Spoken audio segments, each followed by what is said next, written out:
ఆమె తిరిగి వచ్చింది. కానీ ఋషి లైఫ్ నాశనం అవుతుంది. హాసిని వెళ్ళిపోయింది. ఋషి ఒంటరిగా మిగిలిపోయాడు. కానీ అతనికి తెలీదు అతని గతం తిరిగి వస్తుందని. ఒక అమ్మాయి అతని జీవనాన్ని ఒకప్పుడు నిర్మించింది. ఇప్పుడు అదే అమ్మాయి దాన్ని నాశనం చేయటానికి వస్తుంది. ఆమె పేరు అక్షయ. ఋషి గాజు కిటికీ దగ్గర నిలబడి ఉన్నాడు. నగరంలో లైట్లు మెరుస్తున్నాయి. కానీ అతని కళ్ళల్లో మాత్రం వెలుతురు లేదు. హాసిని వెళ్ళిపోయిన తర్వాత అతని లోపల మళ్ళీ ఒక పాత నొప్పి మేలుకుంది. అది అతను ఎన్నాళ్ళుగానో దాచుకున్నది. తన చేతిలో ఉన్న గ్లాసును బిరిగా పట్టుకున్నాడు. కానీ అతనికి మైండ్ మాత్రం చాలా దూరంగా వెళ్ళిపోయింది. ఆలోచనలు ఒక్కసారిగా అతను కాలేజీ రోజులకు తీసుకెళ్లాయి. అతని ముఖంలో చిన్న నవ్వు కనిపించింది. ఆ రోజు అతను మొదటిసారిగా ఆమెను చూసిన రోజు. అది అతని జీవితాన్ని పూర్తిగా మార్చేసింది. కాలేజీ గేట్ ముందు ఒక లగ్జరీ కారు వచ్చి ఆగింది. ఆ కారు డోర్ నెమ్మదిగా ఓపెన్ అయింది. అందులో నుంచి దిగింది అక్షయ. ఆమె నడకలోనే అహంకారం కనిపించింది. అదే సమయంలో ఒక అట్రాక్షన్ కూడా ఉంది.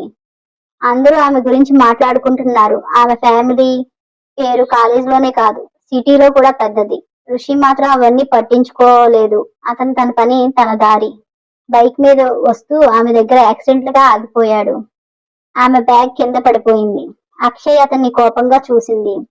అక్షయ్ అతన్ని కోపంగా కేర్లెస్ అని అడిగింది. ఋషి మాత్రం చాలా కూల్ గా రోడ్డు పబ్లిక్ ది, నీది కాదు అన్నాడు.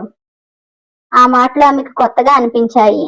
ఆమె కళ్ళల్లో చిన్న షాక్ తో పాటు ఆసక్తి కూడా వచ్చింది. ఋషి అక్కడి నుంచి వెళ్ళిపోయాడు గాని ఆమె మాత్రం అతను చూస్తూ ఉంది. ఆ రోజు నుంచి అక్షయ్కు ఋషి మీద ఒక విచిత్రమైన క్యూరియాసిటీ మొదలైంది. ఆమె క్వైట్లీ చెప్పుకుంది, ఇది నా ఛాలెంజ్. ఆ మాట ఆమె లైఫ్ ని మార్చబోతుందని అప్పుడు ఆమెకు తెలీదు.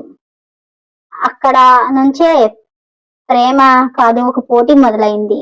ఆ పోటీ స్లోగా రిలేషన్ గా మారింది. ఋషికి కూడా తెలియకుండా ఆమె దగ్గర చేరుకున్నాడు. ఇద్దరి మధ్యన డిస్టెన్స్ తగ్గింది. రోజులు గడిచే కొద్దీ వారి మధ్య మాటలు పెరిగాయి. చిన్న ఫైట్స్ కూడా జరిగాయి. అక్షయ బయటికి అహంకారంగా కనిపించినా లోపల చాలా కేరింగ్. ఋషి స్మైల్ చేస్తే మనమిద్దరం ఉంటే ఏదైనా పాసిబుల్ అన్నాడు. ఆ మాట ఆమెకు చాలా స్పెషల్ గా అనిపించింది. వారి మధ్య స్లోగా లవ్ డీప్ గా మారింది. అక్షయ నెమ్మదిగా అడిగింది, నన్ను ఎప్పుడూ వదలవు పెట్టవు కదా అని. ఋషిని వెంటనే ఆన్సర్ ఇవ్వలేదు. ఆమె చేతును గట్టిగా పట్టుకున్నాడు. ఒక సంవత్సరం ఇలా గడిచిపోయింది. కానీ వారి మధ్యన ఒక్కసారి కూడా బ్రేకప్ అనే మాట రాలేదు. ఎన్నో ప్రాబ్లమ్స్ వచ్చినా వారు ఫేస్ చేశారు. ఒకరినొకరు వదిలిపెట్టలేదు. అక్షయ్ ఈగో కూడా ఋషి ముందు సాఫ్టెన్ అయ్యింది. ఋషి లైఫ్ లో ఫస్ట్ టైం లో ఎవరిని తను పూర్తిగా అర్థం చేసుకున్నాడన్న ఫీలింగ్ వచ్చింది. వారిద్దరు ప్రపంచం వేరైనా గుండె మాత్రం ఒకటైంది. అది లవ్ కాదు, లైఫ్ అనిపించింది. ఋషి ఒక్కసారి కళ్ళు తెరిచాడు.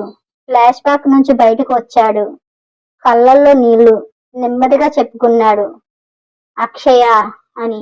ఇప్పుడే ఫోన్ వైబ్రేట్ అయింది.